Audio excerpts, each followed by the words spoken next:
वह आदमी 15 साल पहले मर चुका है, फिर भी वह हर रात उसी हाईवे पर दिखाई देता है। क्या वह सच में अपनी बेटी का इंतजार कर रहा है या उस रास्ते पर छुपा है कोई बहुत बड़ा रहस्य?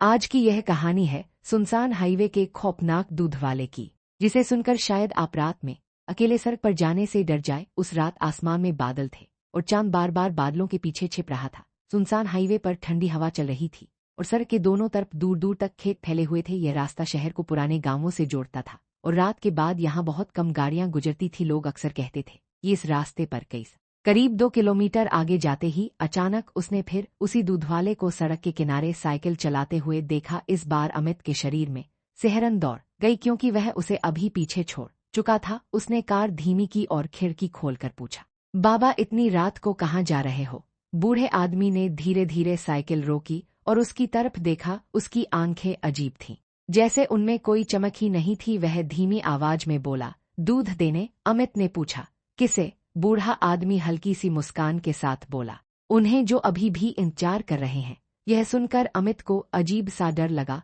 उसने जल्दी से कार बढ़ाई और आगे निकल गया।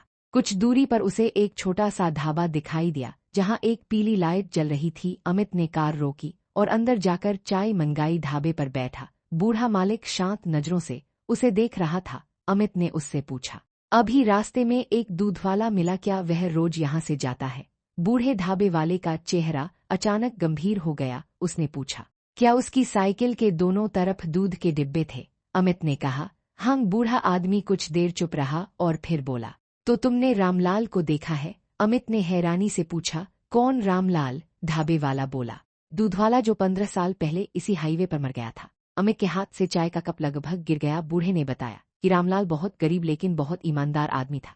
उसकी एक छोटी सी बेटी थी जिसका नाम गुड़िया था और वह अपनी बेटी के लिए दिन रात मेहनत करता था। हर सुबह वह गांव से दूध इकट्ठा करता और शहर में बेचने जाता था। लोग उसे बहुत। एक रात जब वह शहर से वापस लौट रहा था तो तेज रफ्तार ट्रक ने उसकी साइकिल को टक्कर मार दी। लोग कहते हैं कि उस हादसे में रामलाल की मौके पर ही मौत हो गई, लेकिन उसकी बेटी उस रात उसका इंतजार करती रह गई और वह कभी घर वापस नहीं आया। उस हादसे के बाद से कई लोगों ने उसे उसी रास्ते पर देखा है। लोग कहते हैं कि उसकी आत्मा अभी भी अपनी बेटी के लिए दूध लेकर।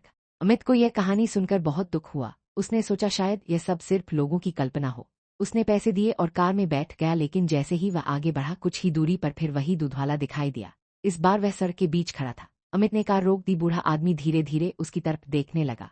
उसकी आंखों में इस बार अजीब सा दर्द था। अचानक अमित को लगा अमित डर के मारे कार से उतरकर भागने लगा। कुछ दूर भागने के बाद उसे सड़क के किनारे एक पुराना मंदिर दिखाई दिया। वे अंदर जाकर बैठ गया और भगवान से प्रार्थना करने लगा। तभी उसे बाहर साइकिल की घंटी की आवाज सुनाई दी। वे धीरे धीरे बाहर आया। वहां वही दूधवाला खड़ा था, लेकिन इस बार उसके चेहरे पर डर नहीं बल्कि गहरा दुख था। वह बोला, मेरी गुड़िया मेरा इंतजार कर रही है, लेकिन मैं घर नहीं पहुंच पा रहा।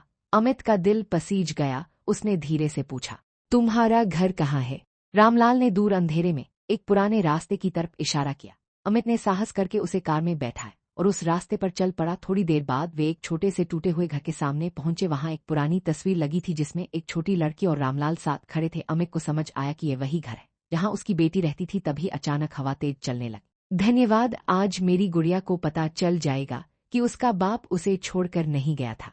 अगले दिन अमित फिर उसी गांव गया। उसे पता चला कि रामलाल की बेटी कई साल पहले शहर चली गई थी, लेकिन वह आज भी अपने पिता को याद करती है। अमित ने उसे सारी सच्चाई बताई। वह रो पड़ी, लेकिन उसके चेहरे पर सुकून भी था। उस दिन के बाद से लोगों ने कभी उस हाईवे पर उस दूध वाले को नहीं देखा, लेकिन आज भी जब उस रास्ते पर रात को तेज हवा चलती है तो कभी कभी दूर से साइकिल की हल्की सी घंटी की आवाज जरूर सुनाई देती है, जैसे कोई बूढ़ा आदमी अब भी अपनी बेटी के लिए दूध लेकर घर जा रहा हो। अगर आपको हमारी स्टोरी अच्छी लगे तो हमारे चैनल 29 को सब्सक्राइब करें।